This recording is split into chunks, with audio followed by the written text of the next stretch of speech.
From New York City, America's accountant Dan Geltrude. Dan, thank you for being with me. President Biden, apparently when gas prices go up, Dan, the gas stations are just price gouging. They're being selfish capitalist pigs. But when gas prices go down, that's Joe Biden, doing what he does best, improving the economy, saving money for Americans. Why are gas prices going down a couple of cents? And is this really a huge improvement for the American people, like Joe Biden wants you to think it is? Well, politicians can spin this any way they'd like. The American public, the American consumer, clearly is feeling the pain. So right now, yes, we do see gas prices coming down. This is a great thing. However, is it going to last? Well, that's the question that we're not so sure about. And here's what I say. And I have been saying it, until there's a change in our energy policy, there isn't going to be a significant change at the pump. Remember, even though gas prices have come down a little bit at this point, it's still more than double where we had been. So there's a long way to go before the prices of fuel are in line with where they used to be. And certainly there is nothing going on from a policy standpoint that is going to cause that to happen. So yes, will we see prices come down and will they go back up? It's the normal ebb and flow of the market.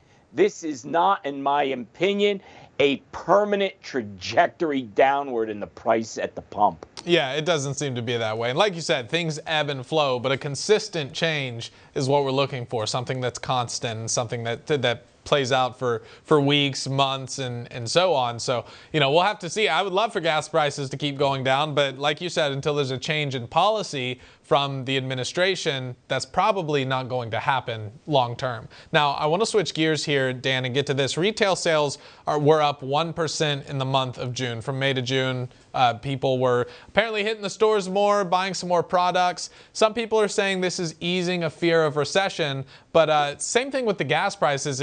Is 1 month of a 1% uptick enough to ease the fear of a recession and show a good sign for the economy? Well, to begin with here, Addison, that number is extremely false from the way it looks. Yeah. Yes, maybe it went up by 1%, but we have to look at the impact of inflation here. So when we see, retail sales are up, were people really buying more stuff? No, they were actually buying less product, but the prices had gone up.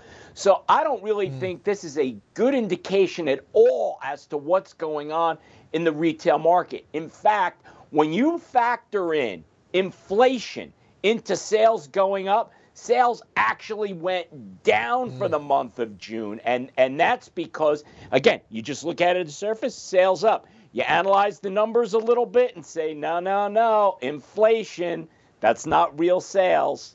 Yeah, so this is just another instance of, you got to read the fine print, because when you look at it with your naked eye, when you look at the headline, the sensationalized headline, you would think, a slight uptick. It's good that we have an accountant on to clear the record. Now, with this supposed uptick in retail sales, Dan, I do want to ask you, American families have been suffering for well over a year now with the cost of everything going up. You go to the grocery store, you're paying something to the tune of 30% more for eggs, 15-20% more for bread and for meat, things like that. I remember when I could get a carton of eggs for 99 cents. I go to the store now, it's $5-6. The prices are just out of control. What policies do you think are going to change this long term? Do you think we're going to see a change in the next couple of years, or do you think things are going to continue to tick down reliably like they have been?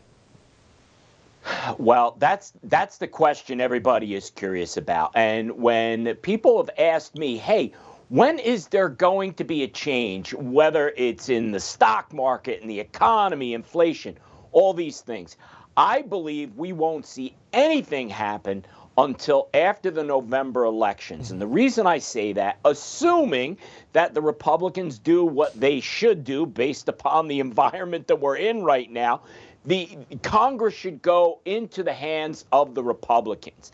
If that does happen, perhaps there's a chance the administration will wake up and say, we need to make some changes, or there's going to be a change in the White House in 2024, a la Bill Clinton, who pivoted when he needed to. Mm-hmm. I'm not sure that's going to happen, but if it does, then we could actually see some improvement in the economy and prices coming down. If the administration holds the current line, even with a change in Congress, I'm not so sure things are going to improve all that much, unfortunately, Addison. It's a step in the right direction, but it's not going to get us all the way there just yet. Well, Dan, you look at the polling, the economy, the way the economy is being run is not favorable for the American people. Polling for Biden's economy is extraordinarily low, his job approval extraordinarily low, and that's because of the policies that he has appointed for his administration to implement, and policies he's implemented himself. He would do good to look at his polls and look what the American people are saying, but by all the reports we've seen, I know Karine Jean-Pierre in a press conference, she said, no, we're not gonna worry about the polls, we're gonna keep doing our thing. That might just do them in. I, for one, hope so. Well, Dan, thank you so much, as always, for joining the show. It's good to see you. Thanks, Addison. Coming up next, Biden sends his very